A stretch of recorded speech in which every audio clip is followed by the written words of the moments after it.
Hello everyone, welcome to my channel Vishu tutorial में। तो कैसे हैं आप लोग।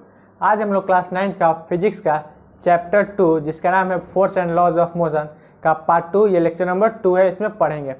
पिछले वीडियो में हम लोगों ने जान लिया था बैलेंस्ड फोर्स के बारे में कि बैलेंस्ड फोर्स क्या होते हैं, कि अगर किसी भी बॉडी पे जो अगर रिजल्टेंट फोर्स हमारा 0 है तो हम लोग क्या बोलेंगे, उस पर बैलेंस्ड फोर्स लग रहा है। अब हम लोग जानेंगे इस वीडियो में अनबैलेंस्ड फोर्स से, ठीक है। तो अनबैलेंस्ड फोर्स फर्स्ट हमारा टॉपिक है इस वीडियो का। वो अनबैलेंस्ड फोर्स क्या होते हैं तो आइए जानते हैं। तो देखिए, अगर किसी बॉडी पे रिजल्टेंट फोर्स 0 नहीं होता है, रिजल्टेंट फोर्स मतलब उस बॉडी पे अगर टोटल फोर्स अगर जितना भी हम लगाएं उन सबका अगर सम करें और वो 0 के इक्वल ना आएगा तो हम लोग बोलेंगे कि वो जो बॉडी है वो उस पर कौन सा फोर्स लग रहा है, हमारा अनबैलेंस्ड फोर्स लग रहा है। तो वही हमने डिफाइन किया है कि if the resultant of all forces acting on a body is not 0, the force are called unbalanced force, ठीक है। यानी कि अगर किसी बॉडी पे एक्टिंग जितने भी हमारे फोर्स एक्ट कर रहे हैं वो हमारे 0 के इक्वल नहीं होंगे, बॉडी इज नॉट 0, तो उस फोर्स को हम लोग क्या बोलेंगे कि वो हमारा अनबैलेंस्ड फोर्स है, ठीक है। उसके बाद देखिए कुछ हमने लाइन लिखा है, to move a stationary object we have to push it with a force greater than opposing force of friction. कहने का मतलब क्या है, अगर किसी बॉडी को मूव कराना है, ठीक है, तो उस बॉडी को मूव कराने के लिए जो अगर कोई बॉडी मान लेते हैं स्टेशनरी है यानी कि रेस्ट में है, ठीक है, उसको हमको मूव कराना है तो जो अपोजिंग फोर्स है जो कि उसको रोका हुआ है मूव करने से, उससे हमें ज़्यादा फोर्स लगाना होगा, तब जाके वो हमारा बॉडी क्या होगा, मूव करेगा। वही हमने लाइन लिखा है कि to move a stationary object we have to push it with a force greater than the opposing force. जो उसको रोक रहा है उसे क्या हमें ज़्यादा फोर्स लगाना पड़ेगा उसको मूव करने के लिए। फिर हमारा क्या है, देखिए, when an unbalanced force acts on a body it produces motion in the body, ठीक है। जब कोई अनबैलेंस्ड फोर्स किसी बॉडी पे लगता है तो वो क्या करता है, उसमें मोशन क्रिएट करता है, प्रोड्यूस करता है। जैसे हमने पिछले वीडियो में बताया था कि अनबैलेंस्ड फोर्स क्या था, बैलेंस फोर्स हमने क्या बताया था कि किसी बॉडी पे अगर बैलेंस फोर्स लगता है तो वो बॉडी हमारा मूव नहीं करता है, लेकिन अगर किसी बॉडी को मूव करना है तो उसके ऊपर हमें कौन सा फोर्स लगाना होगा, अनबैलेंस्ड फोर्स। यानी कि जो टोटल फोर्स है वो हमारा 0 नहीं रहना चाहिए। अगर टोटल फोर्स हमारा 0 नहीं रहा तो यानी कि वो बॉडी मोशन में आएगा। तो कैसे आएगा, उस पर हम लोग अनबैलेंस्ड फोर्स लगाएंगे। जैसे कि अगर 5 न्यूटन का फोर्स इधर से और 10 न्यूटन का फोर्स इधर से, तो इधर से क्या है 5 और 10 ऐड करेंगे तो हमारा क्या आएगा, 5 ज़्यादा है ना इधर से फोर्स, तो क्या होगा कि बॉडी इस साइड मूव करने लगेगा, ठीक है। अब जो हमारा टॉपिक है वो है हमारा न्यूटन लॉज ऑफ मोशन। तो न्यूटन लॉज ऑफ मोशन क्या है, तो देखिए जो न्यूटन थे वो हमारे 3 लॉ दिए थे मोशन के बारे में, उसी को हम लोग जानते हैं न्यूटन लॉज ऑफ मोशन के बारे में, ठीक है। तो देखिए हमने वही लिखा है कि जो न्यूटन है वो टोटल 3 लॉ दिए थे। न्यूटन ने कितने लॉ दिए थे, 3 लॉ दिए थे to describe the motion of the bodies. किसी भी बॉडी को डिस्क्राइब करने के लिए उसके मोशन को न्यूटन जो थे वो 3 लॉ दिए थे, और उसी जो लॉ है तीनों लॉ को, this law are known as Newton laws of motion. और यही तीनों लॉ को हम लोग क्या जानते हैं, न्यूटन लॉज ऑफ मोशन के बारे में। तो आइए जानते हैं एक एक करके न्यूटन का फर्स्ट लॉ क्या था, सेकंड लॉ क्या था और थर्ड लॉ क्या था। तो अब जो हमारा टॉपिक है वो हमारा टॉपिक है Newton first law of motion. तो चलिए स्टार्ट करते हैं। तो Newton first law of motion हमारा क्या कहता है, देखिए, according to Newton first law of motion, Newton के फर्स्ट लॉ के अनुसार जो न्यूटन बोले थे उनका जो फर्स्ट लॉ था वो हमें बोलता है कि अगर कोई बॉडी रेस्ट में है तो वो हमारा रेस्ट में ही रहेगा, और अगर कोई बॉडी मोशन में है तो वो मोशन में ही रहेगा जब तक से इसके ऊपर कोई एक्सटर्नल फोर्स ना लगे, ठीक है। मैं फिर से बोल रहा हूँ, अगर कोई बॉडी रेस्ट में है तो वो रेस्ट में ही रहेगा, और अगर कोई बॉडी मोशन में है तो वो मोशन में ही रहेगा जब तक से उसके ऊपर कोई एक्सटर्नल फोर्स ना लगे। यही हमारे फर्स्ट लॉ है न्यूटन का, ठीक है। तो उसी को हमने डिफाइन किया है, according to Newton first law of motion a body will remain at rest. एक बॉडी जो है वो रेस्ट में ही रहेगा, and the body in motion will continue in motion. और अगर कोई बॉडी मोशन में है तो वो मोशन में ही रहेगा in straight line with a uniform speed unless it is exerted by an external force to change it state of rest or of motion. यानी कि अगर इसके स्टेट रेस्ट को मोशन में या मोशन को रेस्ट में बदलने के लिए जब तक से कोई एक्सटर्नल फोर्स ना लगेगा तो रेस्ट में है तो रेस्ट में ही रहेगा, और मोशन में है तो मोशन में ही रहेगा, ठीक है। ये था हमारा Newton first law of motion, जो कि हमारे बहुत ज़्यादा इंपॉर्टेंट है। इसके बाद है हमारा इनर्शिया के बारे में।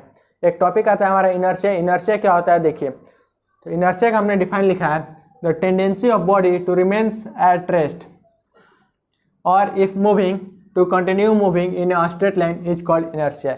यानी कि किसी भी बॉडी का वह प्रॉपर्टी, ठीक है, वह क्षमता जिसके अनुसार अगर वो रेस्ट में है तो वो रेस्ट में ही रहेगा और अगर कोई मोशन में है तो मोशन में ही रहेगा। इस प्रॉपर्टी को हम लोग क्या बोलते हैं, इनर्शिया बोलते हैं। ठीक है, ये किसी भी बॉडी की टेंडेंसी होती है।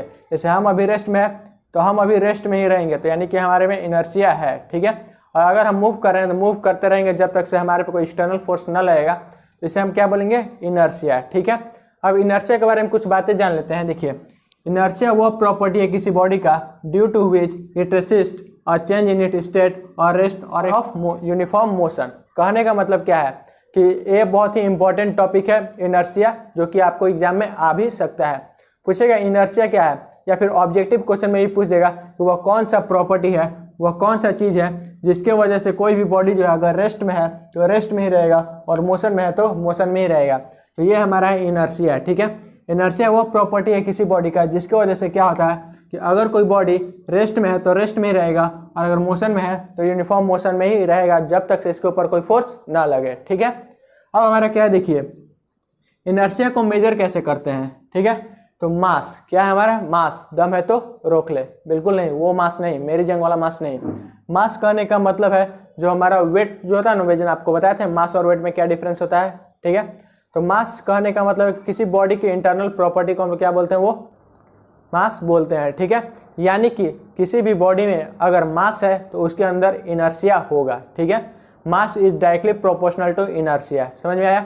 इनर्शिया कहने का मतलब देखिए, अगर कोई बॉडी रेस्ट में है तो उसको मूव करने के लिए हम उस पर फोर्स लगाएंगे। ठीक है, डायरेक्टली प्रोपोर्शनल कहने का मतलब हमारा क्या है कि अगर किसी बॉडी का मास ज़्यादा होगा तो उसका इनर्शिया भी क्या होगा, हमारा ज़्यादा होगा। अगर किसी बॉडी का इनर्शिया मास जो है वो कम रहेगा तो उसका जो इनर्शिया भी होगा वो हमारा क्या हो, कम होगा। जैसे मान लें ये मार्कर का इनर्शिया और एक किसी वुड का जो हमारा लॉग रहता है उसकी बात कर लें। ठीक है, ट्री की बात करते हैं, ट्री की इनर्शिया और इस मार्कर की इनर्शिया।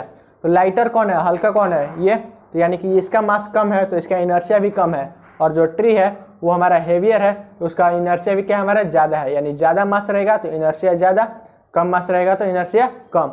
तो वही चीज़ हमने लिखा है कि heavier objects have more inertia than lighter object. ठीक है, तो यानी कि जो हेवियर ऑब्जेक्ट होते हैं उनके पास जो होता है ज़्यादा इनर्शिया होता है as compare to lighter object, यानी कि हल्के ऑब्जेक्ट के मुकाबले। ठीक है, अब देखिए एक हमारा टॉपिक पॉइंट उठ के आता है, वो क्या है कि अगर पूछ दिया गया कि न्यूटन फर्स्ट लॉ को और क्या नाम से जानते हैं, तो न्यूटन के फर्स्ट लॉ को हम लोग लॉ ऑफ इनर्शिया के नाम से भी जानते हैं। ठीक है, और पूछेगा कि इनर्शिया क्या चीज़ पे डिपेंड रहता है, तो इनर्शिया हमारे मास के ऊपर डिपेंड रहता है। ठीक है, ये था हमारा न्यूटन फर्स्ट लॉ। अब जान लेते हैं हम लोग न्यूटन के सेकेंड लॉ के बारे में। न्यूटन का सेकेंड लॉ जानने से पहले हम लोग कुछ टॉपिक बच गए उन्हें जान लेते हैं, फिर हम लोग जानेंगे न्यूटन सेकेंड लॉ के बारे में। ठीक है, तो देखिए क्वेश्चन आता है एक कि क्वेश्चन हमारा क्या आता है कि when A car or bus start suddenly the passenger falls backward Y.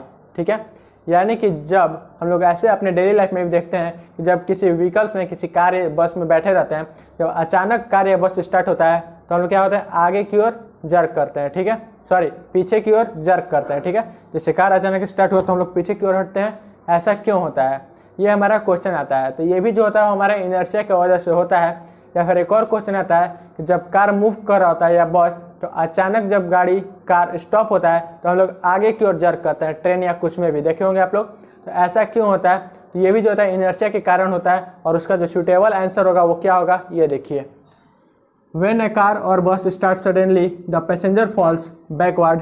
This is because due to the law of inertia. क्यों होता है, इनर्शिया के लॉ के अनुसार क्या होता है, जो पैसेंजर होते हैं वो रिमेंस में ही रहते हैं, अपने स्टेट जो होता है उनका, जैसे कि कार में बैठे हैं तो क्या होंगे, वो रेस्ट में ही रहेंगे।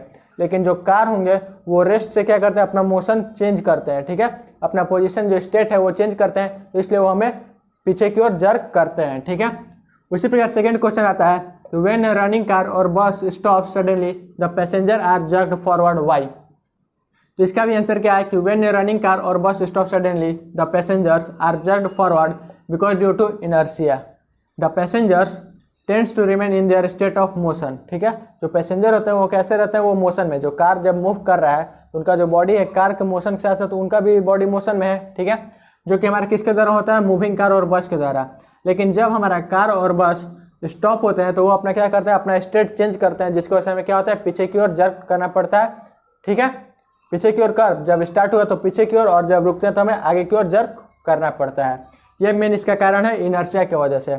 फिर हमारा क्या है, एक न्यूटन के जो हमारे लॉ था फर्स्ट लॉ, उनके अनुसार जो हमारा लॉ यानी कि जो हमारा फोर्स का डिफिनेशन है वो हमारा क्या है, देखिए फोर्स इज समथिंग, उन्होंने कहा according to Newton first law कि फोर्स वह चीज़ है जो कि किसी भी बॉडी के स्टेट को अगर रेस्ट में है या यूनिफॉर्म मोशन में है तो चेंज करे, उसी को हम लोग फोर्स बोलेंगे।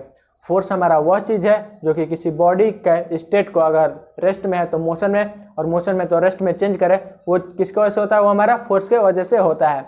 और फोर्स जो है वो हमारा क्या है, वेक्टर क्वांटिटी है। ठीक है, फोर्स हमारा कैसा क्वांटिटी है, वेक्टर क्वांटिटी। स्केलर और वेक्टर आप लोगों ने जानता होगा, हमने चैप्टर 1 में बताया था। अगर आपने उसका वीडियो नहीं देखा और इसका फर्स्ट पार्ट नहीं देखा है तो नीचे डिस्क्रिप्शन में उसका लिंक दिया हुआ है, आप जाकर वहाँ से देख लें। ठीक है, तो अब हमारा जो टॉपिक है वो है मोमेंटम, और इसे जानने के बाद हम लोग पढ़ेंगे न्यूटन के सेकंड लॉ के बारे में। तो चलिए जानते हैं। तो देखिए मोमेंटम हमारा क्या है, momentum, the momentum of a body is defined as the product of mass and velocity, यानी कि किसी बॉडी के मास और वेलोसिटी को प्रोडक्ट यानी कि उन्हें मल्टीप्लाई कर दें तो हमारा मोमेंटम निकल जाएगा। और मोमेंटम को जो है हम लोग पी से रिप्रेजेंट करते हैं, क्या से डिनोट करते हैं, पी से। तो यानी कि it is noted by P. और देखिए हमने बताया product of mass and velocity हमारा क्या होता है, मोमेंटम। तो मास इनटू वेलोसिटी, ये हमारा क्या होगा, प्रोडक्ट हो गया मास और वेलोसिटी के प्रोडक्ट, ये हमारा क्या होता है, मोमेंटम।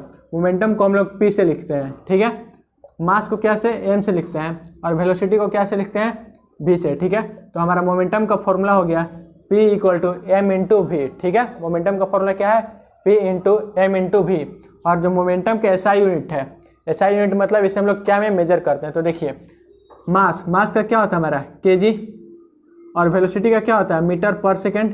ठीक है, तो यानी कि मोमेंटम का जो SI यूनिट है वो हमारा किलोग्राम मीटर पर सेकेंड, जिसे हम लोग kg मीटर पर सेकेंड भी बोल सकते हैं। ठीक है, तो ये था हमारा मोमेंटम के बारे में। अब देखिए फोर्स के बारे में जानते हैं। जब फोर्स रिक्वायर्ड टू स्टॉप हम क्यों बताएं, न्यूटन का सेकंड लॉ जानने से पहले आपको मोमेंटम जानना बहुत ज़्यादा जरूरी था, इसलिए हमने मोमेंटम बताया। इसके बाद हम लोग जानेंगे न्यूटन के सेकंड लॉ के बारे में, लेकिन मोमेंटम तो पहले अच्छा से समझ ले मोमेंटम और क्या है। तो देखिए मोमेंटम में और कुछ बातें आती हैं। The force required to stop a moving body is directly proportional to its mass and velocity. ठीक है, यानी कि किसी बॉडी में जो फोर्स है हमारा, ठीक, वो डायरेक्टली प्रोपोर्शनल है। कोई बॉडी है मूव कर रहा है, उसको रोकने के लिए जो उसमें फोर्स है वो डायरेक्टली प्रोपोर्शनल है। क्या डायरेक्टली प्रोपोर्शनल है, फर्स्ट है हमारा मास के, दूसरा है वेलोसिटी के। कहने का मतलब क्या है, देखिए अगर कोई बॉडी का मास ज़्यादा है तो उसको रोकने के लिए, वो मोशन में है तो हमें ज़्यादा मास चाहिए, ज़्यादा फोर्स चाहिए। ठीक है, अगर कोई बॉडी का मास ज़्यादा है तो हम उसे रोकने के लिए फोर्स भी ज़्यादा चाहिए। ठीक है, अब मान लेते हैं कोई चट्टान बड़ा सा रॉक्स गिर रहा है, अब जाएंगे हम बाहुबली बनने के बाद, हम तो बाहुबली हैं, रोक लेंगे, क्या हमसे रोका पाएगा, हम उसे रोक सकते हैं, नहीं रोक सकते हैं। ठीक है, क्योंकि हमारे पास उतना फोर्स नहीं है कि हम उसे रोक सकें। ठीक है, यानी कि जिसका मास ज़्यादा रहेगा उसको रोकने के लिए फोर्स भी हमें क्या चाहिए, ज़्यादा चाहिए। प्लस में अगर वेलोसिटी ज़्यादा है तो उसके लिए भी हमें फोर्स ज़्यादा चाहिए। ठीक है, अगर कोई चीज़ बहुत तेज़ी से मूव कर रहा है, बहुत फास्ट मूव कर रहा है, तो उसे रोकने के लिए भी हमें फोर्स ज़्यादा चाहिए। ठीक है, यानी कि फोर्स हमारे दो चीज़ के डायरेक्टली प्रोपोर्शनल है, एक मास के और एक वेलोसिटी के, किसी बॉडी के रोकने के लिए। फिर हमारा क्या है, the quality of motion in a body depends on mass and velocity. जो मोशन है वो ज़्यादा होगा या कम होगा किसी बॉडी में, वो भी उस क्या होता है, उसके दो चीज़ पे डिपेंड रहता है, मास पे और वेलोसिटी पे। ठीक है, अगर वेलोसिटी ज़्यादा है तो वो क्या होगा, हमारा अगर उसका वेलोसिटी ज़्यादा है तो उसमें जो मोशन होगा वो भी ज़्यादा होगा। ठीक है, यानी कि बहुत तेज़ मूव करेगा। लेकिन अगर उसका मास ज़्यादा हो गया तो जो उसका मास मोशन होगा वो हमारा क्या हो जाएगा, कम हो जाएगा। क्योंकि जानते हैं कि अगर हैवी चीज़ रहा तो वो आसानी से चल नहीं पाएगा। मोटे लोग को देखें कभी आसानी से फुर्तीले दौड़ते हुए नहीं, मोटे लोग, फैटी लोग क्या होते हैं, बहुत धीरे धीरे चलते हैं। ठीक है, यानी कि मास ज़्यादा रहा तो उनमें मोशन जो होगा वो क्या होगा, कम होगा। ठीक है, अब देखिए मोमेंटम हम बता रहे थे, इसका मेन यहाँ पे एक एग्जाम्पल देते हैं। अगर हम एक छोटा सा पत्थर उठाएं और एक बड़ा सा ईंट उठाएं और दोनों को चला के मारें तो आपको किससे ज़्यादा चोट लगेगा, छोटे वाले पत्थर से या फिर बड़े वाले ईंट से? बड़े वाले ईंट से। क्यों? क्योंकि हमने बताया जो फोर्स है वो, यानी कि जो फोर्स है वो हमारा क्या है, मास के डायरेक्टली प्रोपोर्शनल है। ठीक है, जो छोटे वाला ईंट है उसका मास क्या था, बहुत कम था, उससे मारे तो आपको कम चोट लगा, उसका फोर्स आपके बॉडी पे कम हुआ। लेकिन अगर बड़ा वाला ईंटा उठा कर मार दिए तो मारेंगे हल्का और निकल जाएगा ललका, आप लोग तो जानते ही होंगे। ठीक है, यानी कि उसका मास क्या था, ज़्यादा था, लगेगा तो बहुत ज़्यादा चोट लगेगा। ठीक है, यानी कि फोर्स भी उस पर ज़्यादा लगेगा। ठीक है, तो ये था हमारा मोमेंटम के बारे में। कुछ और जो हमारे क्वेश्चन है उसको जान लेते हैं, फिर हम लोग जानेंगे न्यूटन के सेकेंड लॉ को। और देखिए मोमेंटम हमारा क्या है, every moving body possesses momentum since momentum depends on the mass and velocity of a body. प्रत्येक मूविंग बॉडी जो होंगे उनमें जो होगा मोमेंटम हमारा पाया जाएगा, ठीक है। और इसलिए जो भी मोमेंटम होंगे वो हमारे क्या पे डिपेंड करेंगे, उनके मास पे और उनके वेलोसिटी पे डिपेंड करेंगे। मोमेंटम दो चीज़ पे डिपेंड करेगा, एक मास पे और एक वेलोसिटी पे। अब देखिए अ body will have large momentum, किस बॉडी में ज़्यादा मोमेंटम होगा किस में कम होगा वो क्या पे डिपेंड करेगा, तो मोमेंटम तो दो चीज़ पे डिपेंड कर रहा था, मास पे और वेलोसिटी पे, यानी कि ये दो चीज़ें हमारे होंगे। तो देखिए अगर किसी बॉडी का मास ज़्यादा होगा, अगर किसी बॉडी का मास ज़्यादा होगा तो उसका जो मोमेंटम होगा वो हमारा ज़्यादा होगा, और अगर किसी बॉडी का वेलोसिटी यानी कि स्पीड ज़्यादा होगा तो उसका जो मोमेंटम होगा वो भी हमारा क्या होगा, ज़्यादा होगा। फिर एक क्वेश्चन आता है, इंपॉर्टेंट क्वेश्चन ये भी है कि जो कराटे प्लेयर होते हैं वो एक ही झटके में अपने हैंड से किसी भी आइस स्लैब को, ठीक हो, या फिर टाइल्स को कैसे तोड़ देते हैं, तो ये भी होता है मोमेंटम के कारण ही, ठीक है। तो इसका आंसर क्या है, क्वेश्चन आप करेगा a karate player can break a pile of tiles और a slab of ice with a single blow of his hand, how, कैसे। तो इसका इतना लिखने के बाद आप लिखेंगे because he strikes the pile of tiles और the slab of ice with his hand very very fast. ऐसा क्यों होता है, क्योंकि वो जो अपने हैंड से जो आइस के स्लैब या जो टाइल्स होते हैं उन्हें बहुत तेज़ी से बहुत फास्ट मारते हैं, ठीक है। तो हमने आपको क्या बताया कि अगर फास्ट मोशन में रहा, क्या है हमारा मोमेंटम जो है वेलोसिटी के डायरेक्टली प्रोपोर्शनल है ना, ज़्यादा रहेगा जिसका वेलोसिटी उसका मोमेंटम भी ज़्यादा। तो उन लोग क्या करते हैं, बहुत तेज़ी से मारते हैं, और बहुत तेज़ी से मारते हैं तो क्या होता है उन पर फोर्स ज़्यादा लगता है जिसकी वजह से वो आसानी से टूट जाते हैं, ठीक है। और एक हमारा छोटा सा इसके बेस्ट चीज़ पे क्वेश्चन करते हैं मोमेंटम का, फिर हम लोग जान लेते हैं न्यूटन सेकंड लॉ को। तो देखिए जो हमारा क्वेश्चन है वो कह रहा है कि what is the momentum of a man of mass 25 kg when he walks with a uniform velocity of 2 metre per second, ठीक है। एक व्यक्ति है जिसका मास 25 kg है और जब वो 2 मीटर पर सेकेंड के स्पीड से वॉक करता है तो उसका हमारा जो मोमेंटम होगा क्या होगा। तो आंसर देखिए गिवन क्या क्या हमारा दिया हुआ है, दिया हुआ है mass is equal to 25 kg, ठीक है। और क्या देगा, वेलोसिटी यानी कि v दिया हुआ है 2 मीटर पर सेकेंड। हमें निकालना क्या है, मोमेंटम हमारा क्या होता है, मोमेंटम होता है मास इनटू वेलोसिटी, यही ना होता है हमारा मोमेंटम को p से लिखते हैं, मास को m से लिखते हैं, वेलोसिटी को v से। p हमें फाइंड करना है, m दिया हुआ है 25, v दिया हुआ है 2, तो 25 टू जो कितना होता है हमारा 50, और इसका ऐसा यूनिट क्या होता है kg मीटर पर सेकेंड, ये हो गया आंसर, ठीक है।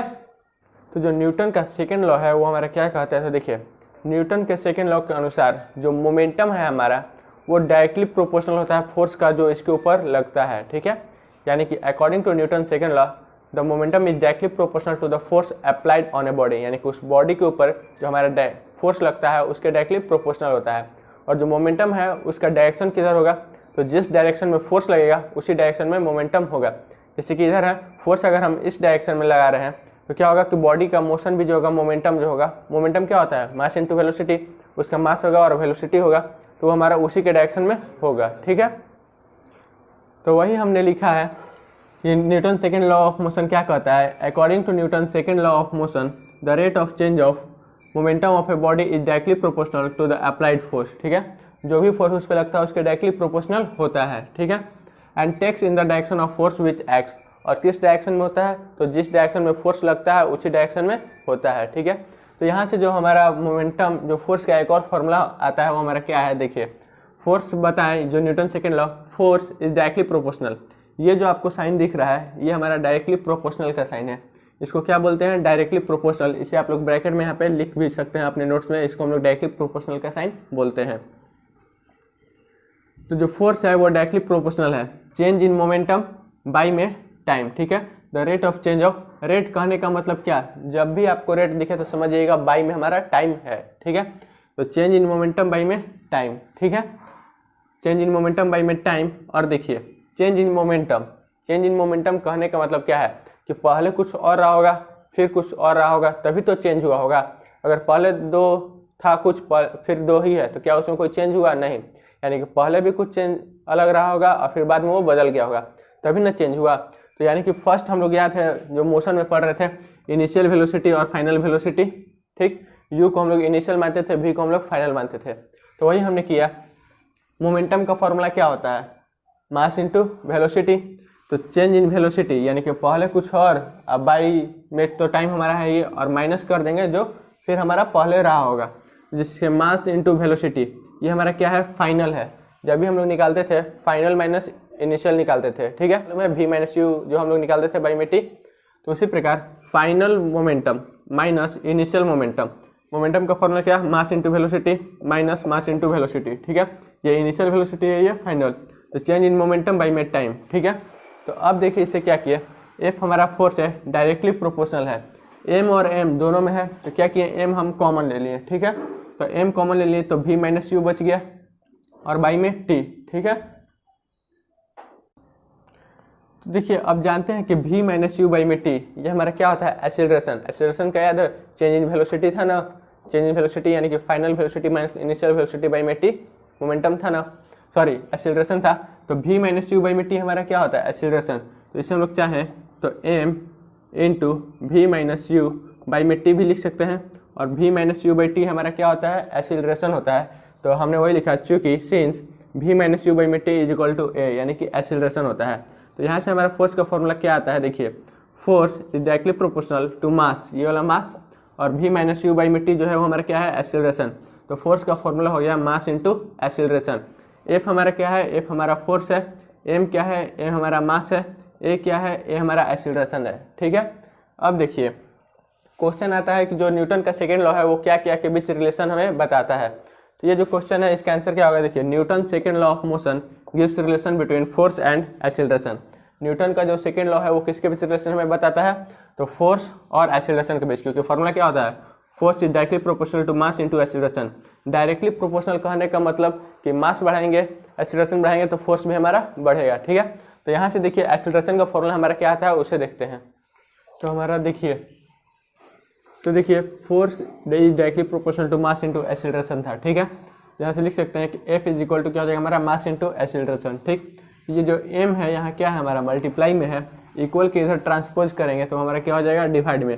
तो acceleration equal to force by में मास हो गया, ये हमारा एक एक्सेलरेशन का फॉर्मूला आ गया, ठीक है। एक और एक्सेलरेशन फॉर्मूला, एक जो v माइनस यू बाई में टी था, एक हमारा ये फॉर्मूला हो गया, ठीक है।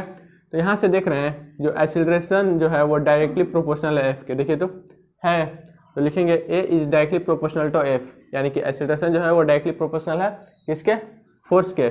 और यहाँ से ये भी देख रहे हैं कि जो ए है उसको हम लोग 1/m इंटू एफ लिख सकते हैं, यानी ये क्या है हमारा, इन्वर्सली प्रोपोर्शनल। अगर बाई में रहे रेसिप्रोकल में तो इस साइन को हम लोग इन्वर्सली प्रोपोर्शनल बोलेंगे, और अगर डायरेक्ट ऐसे रहे तो इसे हम लोग डायरेक्टली प्रोपोर्शनल बोलेंगे, ठीक है। तो यानी कि जो एक्सेलरेशन है वो फोर्स के डायरेक्टली प्रोपोर्शनल है, और जो मास है उसके इन्वर्सली प्रोपोर्शनल है। तो वही हमने लिखा है कि acceleration produced in a body is directly proportional to the force. जो एक्सेलरेशन किसी बॉडी में प्रोड्यूस्ड होता है वो हमारा फोर्स के डायरेक्टली प्रोपोर्शनल होता है, और acceleration produced in a body is inversely proportional to the mass. और जो एक्सेलरेशन किसी बॉडी में प्रोड्यूस होता है वो इसके मास के इन्वर्सली प्रोपोर्शनल होता है। डायरेक्टली प्रोपोर्शनल और इन्वर्सली प्रोपोर्शनल कहने का मतलब देखिए, अगर किसी बॉडी का मास डबल होता है तो उसका एक्सेलरेशन जो होगा वो हाफ हो जाएगा, ठीक है, क्योंकि एक्सेलरेशन क्या है, मास के इन्वर्सली प्रोपोर्शनल है। ये बढ़ेगा तो ये घटेगा, और ये बढ़ेगा तो ये घटेगा, ठीक है। जैसे ये बढ़ा तो ये घटेगा, और अगर ये बढ़ा तो ये घटेगा, इन्वर्सली प्रोपोर्शनल है, दोनों के उल्टा हैं, ठीक है। वही बोला कि अगर बॉडी का मास डबल होता है तो इसका एक्सेलरेशन क्या हो जाएगा हमारा, हाफ हो जाता है, और यदि इसका मास तो इसका एक्सेलरेशन जो होगा वो क्या हो जाएगा, डबल हो जाएगा, ठीक है। अब देखिए एसआई यूनिट बात कर लेते हैं फोर्स का। जो फोर्स का एसआई यूनिट होता है वो हमारा न्यूटन होता है, जिसको हम लोग एन से रिप्रेजेंट करते हैं, कैपिटल एन, ठीक है। एसआई यूनिट क्या होता है हमारा, न्यूटन। फोर्स का एसआई यूनिट न्यूटन होता है, जिसको हम लोग कैपिटल एन से लिखते हैं। अब देखिए न्यूटन, कभी कभी क्वेश्चन आता है कि 1 न्यूटन का फोर्स क्या है, इसे डिफाइन कीजिए, define a newton force, 1 newton force को डिफाइन कीजिए। तो इसका आंसर क्या है, a newton is that force which means when acting on a body of mass 1 kg produces an acceleration of 1 metre per second square in it, ठीक है। हम जानते हैं न्यूटन का फॉर्मूला क्या होता है, फोर्स का मास इंटू एक्सेलरेशन, यानी कि किसी बॉडी का अगर मास 1 kg रहा और इसका जो एक्सेलरेशन प्रोड्यूस हो रहा है वो 1 मीटर पर सेकेंड स्क्वायर रहा, तो हम लोग कहेंगे कि इसका जो एक्सेलरेशन है, सॉरी फोर्स है, वो हमारा क्या है, 1 न्यूटन का है। आइए इसको न्यूमेरिकली देखते हैं हम लोग। तो देखिए जो हमारा फॉर्मूला था force equal to mass into acceleration, तो वहाँ पे एम जो था हमारा 1 kg, हमने क्या बोला 1 न्यूटन का फोर्स कब होगा, जब उस बॉडी का मास 1 kg होगा और एक्सेलरेशन उसमें 1 मीटर पर सेकंड स्क्वायर होगा तब। तो हम लोग क्या करते हैं, force is equal to mass into acceleration है, एम की जगह 1 kg और ए की जगह 1 मीटर पर सेकंड स्क्वायर रखते हैं। तो हमारा क्या हो जाएगा, देखिए F is equal to M की जगह 1 इंटू ए की जगह हमारा क्या हो जाएगा 1, ठीक है। ये क्या था 1 मीटर पर सेकंड स्क्वायर और ये था हमारा 1 kg, ठीक है। तो 1 इंटू 1 हमारा क्या हो जाएगा 1 हो जाएगा और इसका जो SI यूनिट आ जाएगा kg मीटर पर सेकंड स्क्वायर, ठीक है। यानी कि फोर्स का एक और SI यूनिट हमारा क्या हो जाएगा, फोर्स का एक यूनिट हो जाएगा हमारा 1 kg मीटर पर सेकंड स्क्वायर और इसको हम लोग चाहें तो 1 न्यूटन भी लिख सकते हैं, ठीक है, क्योंकि kg मीटर पर सेकंड स्क्वायर जो होता है हमारा न्यूटन के बराबर होता है। 1 kg मीटर पर सेकंड 1 न्यूटन के बराबर होता है, ठीक है। तो यानी कि kg मीटर पर सेकंड को हम लोग क्या बोलते हैं, न्यूटन बोलते हैं, ठीक है। अब जान लेते हैं कि न्यूटन सेकंड लॉ का यूज क्या है हमारे डेली लाइफ में। तो देखिए जब भी हम लोग क्रिकेट खेलते हैं, आप लोग देखे होंगे कि जो लोग क्रिकेट खेलते होंगे वो क्या करते हैं, जब बॉल आता है तो कैच करने के लिए वो जो बॉल को है अपने ऐसे खींच के कैच करते हैं, ऐसे कभी कैच नहीं करेंगे। क्या करेंगे, बॉल को ऐसे स्लाइड करके नीचे की ओर अपने तरफ हैंड को पीछे खींचते हैं, उसके बाद कैच करते हैं। क्यों, तो देखिए जो फास्ट मूविंग बॉल होता है, बैट्समैन का जो बॉल हिट किया गया तो बहुत फास्ट आता है, ठीक है, मोशन में, तो उसका मोशन बहुत फास्ट होता है। तो क्या करता है, जब हमने बताया था कि जो मोमेंटम होता है वो मास के और वेलोसिटी के डायरेक्टली प्रोपोर्शनल होता है, तो उसका वेलोसिटी क्या है, बहुत फास्ट है। अगर हम लोग डायरेक्ट ऐसे उसे रोकने के लिए चाहें तो उसका मोमेंटम बहुत ज़्यादा है, जिसको से क्या होगा, हमारे हाथ में बहुत ज़्यादा हर्ट होगा, चोट लगेगा, ठीक है। तो उसके मोमेंटम को कम करने के लिए, जीरो लाने के लिए जो टाइम हमको इनक्रीज करना पड़ता है, ठीक है। तो उसी को हम क्या करते हैं, खींच के ऐसे करते हैं ताकि उसका जो जीरो हो जाए मोमेंटम, वो थोड़ा सा टाइम लगे, जिसकी वजह से हमें कम चोट लगे, ठीक है। या फिर और देखिए जो एथलीट्स ये सब होते हैं, जंप करने के टाइम क्या होता है, हाई जंप के द्वारा वो नीचे में सैंड ये सब पे करते हैं या फिर कोई कजन लगा के वो लोग यूज़ करते हैं। ऐसा क्यों, क्योंकि देखिए जब हम लोग जंप करते हैं तो हमारा बॉडी जो होता है मोशन में होता है और जब नीचे गिरेंगे तो हमें बहुत ज़्यादा हर्ट होगा, चोट लग सकता है। तो इसलिए हम लोग सैंड पे करते हैं, क्योंकि सैंड क्या है, सॉफ्ट होते हैं और उन पर जो वेट का हमारा प्रभाव पड़ेगा वो थोड़ा कम पड़ेगा सॉफ्ट होने की वजह से, जिससे हमें चोट कम लगे, ठीक है। और फिर जो पैसेंजर सीट बेल्ट वाला केस है वो भी हमारा सेम वही है कि हम लोग सीट बेल्ट क्यों पहनते हैं।